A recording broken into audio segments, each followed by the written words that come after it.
This is a story about a pair of worn-out sneakers and how they expose the ugliest truth about who we decide is worthy of respect. Look, I didn't know Elias Eli Vance personally, but I was there, sitting in the lobby of Sterling and Croft. Financial, a bank that likes to think it's too big and too polished to care about anything but nine figures. And this tiny kid, Eli, he walks in, maybe 10 years old, drowning in a thrift store jacket and those shoes. Man, those shoes were something. The rubber was cracked, the canvas was faded to that sad, nameless gray color, and one lace was literally knotted together with a piece of string. He looked like he'd walked a mile just to get inside. He gets up to the marble counter, and he's so polite, hands clasped, looking right at the manager. "Excuse me, sir," he says. "I just need to check the balance on my account." "Please." And that's when Randall Thorne, let's call him Randy, the branch manager, stops whatever important thing he's doing. Randy was all polished mahogany and cologne that smelled like a rich man's mistakes. He looks Eli up and down, slowly savoring the moment, and then he just roars with laughter. It echoes off the high ceilings like a slap. "Check your account." Randy's voice booms across the lobby. "Son, this is Sterling and Croft. This isn't a food pantry waiting room. Look at your shoes. Look at your clothes. We serve clients here, not this." He didn't even try to hide the disgust. "Get out before I call security. We don't need panhandlers disturbing real business." The security guard, Mr. Sam Jones, he shuffles a little closer, hand resting on his radio, looking down at the floor. And a couple of Sutantai guys behind me actually chuckled. Not a friendly laugh, but that cruel, entitled kind. It was one small kid against a whole room full of judgment. Not a single person, not a soul said a word to defend him. That's silence, man. That's what gets you. But Eli Vance, he didn't budge. He remembered what his grandma Ruth always told him. Never let anyone make you shrink. "Sir." His voice was shaky, but he stood his ground. "I have an account here. My grandma Ruth opened it for me. She passed away a couple of months ago, and she left me this." He holds up a brown, wrinkled envelope. Randy just rolls his eyes and plays to the room, grabbing the envelope. "Oh, your grandma," he sneers. "Me guess she left you a yacht in the Mediterranean, too?" More laughter from the gallery. He yanks out the documents with zero respect, just scanning them, ready to dismiss it all. Then he pulls out the bank card. And that's when you could feel the air just stick.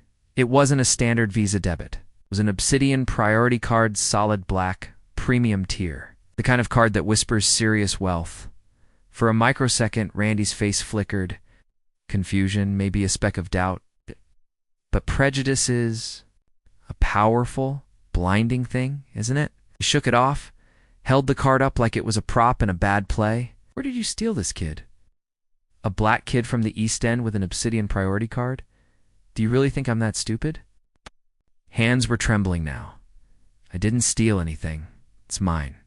My grandma, your grandma, nothing." Randy slams the card down. It skids across the marble. "I've been in finance for 20 years. I know a scammer when I see one. Go sit in the corner by the service door. Don't move. I'm calling headquarters to verify this so-called account." Eli, head bowed, shoulders hunched, walks over to the coldest, most forgotten part of the lobby.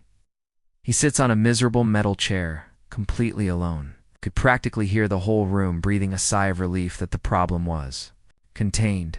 Pulls out Grandma Ruth's letter, the paper already soft from being handled so much. "My brave Eli, dignity is not given, it is carried. Carry yours with pride, baby." He read those words 3 times, just trying to hold himself together. Time stretched out like old gum. 15 minutes. 30 minutes. Eli sat there, invisible, watching Randy joke with a man in a perfectly pressed polo, opening a new account. For him instantly, no questions asked. Another white customer. Mrs. Charlotte Hayes, a sophisticated lady in a designer trench coat. She finishes her transaction, and she sees Eli. She pauses. I saw her face tighten, maybe guilt, maybe discomfort. For a second I thought, okay, here's the hero moment. She's going to step in. But she didn't. She just clutched her expensive bag tighter and clicked her heels toward the exit. The sound was like a series of small, sharp betrayals. Even Mr. Sam Jones, the security guard, who looked like he'd seen things. He just kept looking away. Sam had kids in college, a mortgage. Silence meant employment. Employment meant survival. I get it, I really do. But it felt like the whole world was enabling this small, cruel spectacle. After 45 minutes, finally calls Eli over to a tiny side desk. Let's try this again, Randy says. Cold. Clinical, like he's interrogating a mob boss. No proper ID. No guardian. And frankly, kid, you look like you belong anywhere but in this institution. Eli tries to show his school ID. Randy flicks it back at him like trash. Lincoln Elementary, 5th grade. This proves nothing. The questions get personal. They get ugly. Where is this mysterious uncle? Is he the CEO of some massive company? Is that why a black kid in rags has a priority card? Before Eli could even answer, Randy stands up, straightens his tie, and starts projecting his voice to the entire room. Ladies and gentlemen, I apologize for the disruption, he says, acting the part of a victim. This is what we deal with every single day. People who don't belong in places like this, trying to take what isn't theirs. He points a finger at Eli. You are not getting a single penny from this bank. Not today, not ever. Eli finally cracks. Tears well up. He manages to choke. Out. My grandma worked 40 years. She saved everything for me. ... Spare me the sob story, Randy snaps, just like you see in the movies. Every con artist has a dead grandmother and a tragic tale. He orders Sam to remove the kid. Sam shuffles forward, his self-respect dying with every step. But before he can even touch Eli, the boy walks out, clutching that wrinkled letter like a shield. Outside, the November wind was brutal. Eli sat on a cold stone bench, drawing his knees up to his chest. He tried calling his uncle Darius, straight to voicemail. Meeting still running, probably. Eli pulled out those worn-out sneakers, the ones Randy had mocked. He remembered Grandma. Ruth kneeling down, tying his laces with a knot of string. Shoes don't make the man, baby. Character does. And you have more character in your little finger. He finally understood why she wore her own coat until it fell apart and ate store brand. Everything, every dollar was saved for him. He sat there and cried, alone, invisible. But the world was about to shift. A black Mercedes S-Class pulls into the parking lots, leak, silent, expensive, and out steps Uncle Darius Vance. 6'2", charcoal suit, salt and pepper hair, an aura of quiet, unmistakable authority. He sees his nephew crying, huddled on a bench, clutching that crumpled letter. The fury in Darius's eyes was controlled, almost silent, but it was absolutely terrifying. He kneels down to Eli. Hey, champ, I'm here now. Eli collapses into his arms sobbing, tells Darius everything, every insult, every laugh, every moment of humiliation. When Eli's done, Darius stands up, slow and deliberate. Dude did nothing wrong. None of this is your fault. But they were wrong, and they're about to find out exactly how wrong. Second car, a luxury SUV, pulls up. Out steps Patricia Quinn. The regional director of Sterling and Croft. Darius had called Hercom factual, devastating, in exactly 60 seconds. Approaches Darius, pale, respectful. Mr. Vance, I am so sorry. This is completely unacceptable. We'll discuss what's acceptable inside, Darius replies, his voice like cold steel. They walk back in. Darius, Patricia, and Eli, holding his uncle's warm hand. The lobby falls absolutely silent. Randy sees Patricia first, and his face goes white as chalk. He hurries over, forcing that fake VIP smile. Ms. Quinn? What a surprise. We weren't expecting you. Plans changed. She cuts him off, her voice freezing the air. Then Randy sees the man next to her. The suit, the power, and the hand holding the little black kid's hand. His stomach drops out.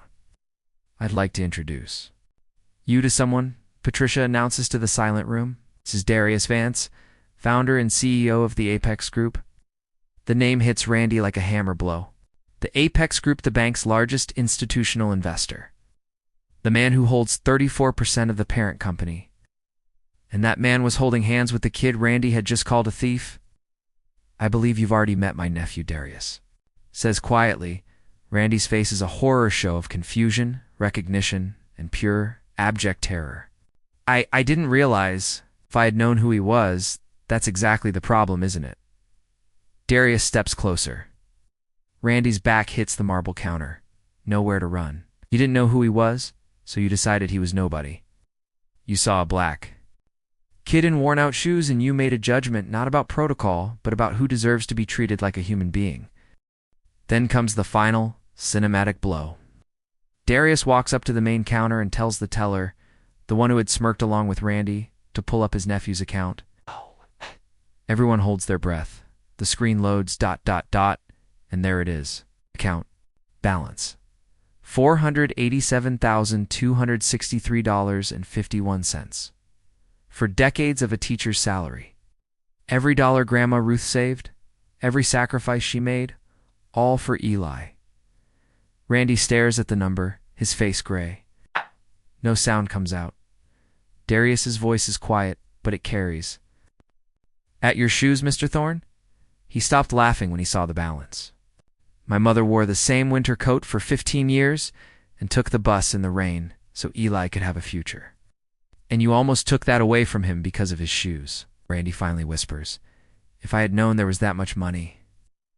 That Darius finishes, his voice cold as a blade, is the real problem. Your respect comes with a price tag. Human dignity doesn't.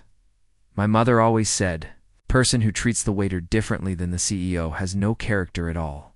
Today, the whole lobby saw yours. The fallout was swift and absolute.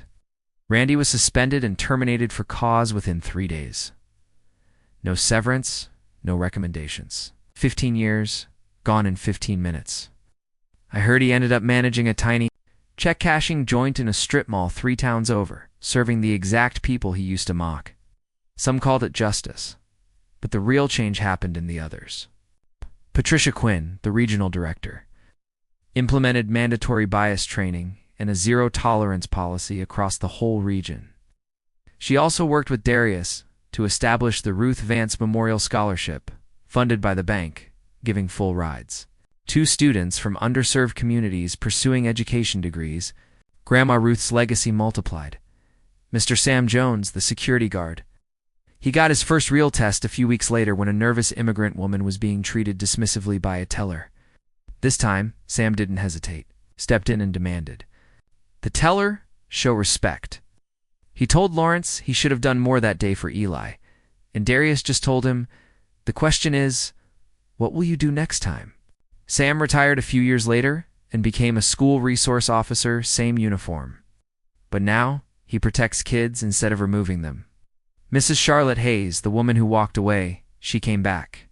She filed a formal complaint, detailed everything. She apologized to Eli, tears streaming down her face.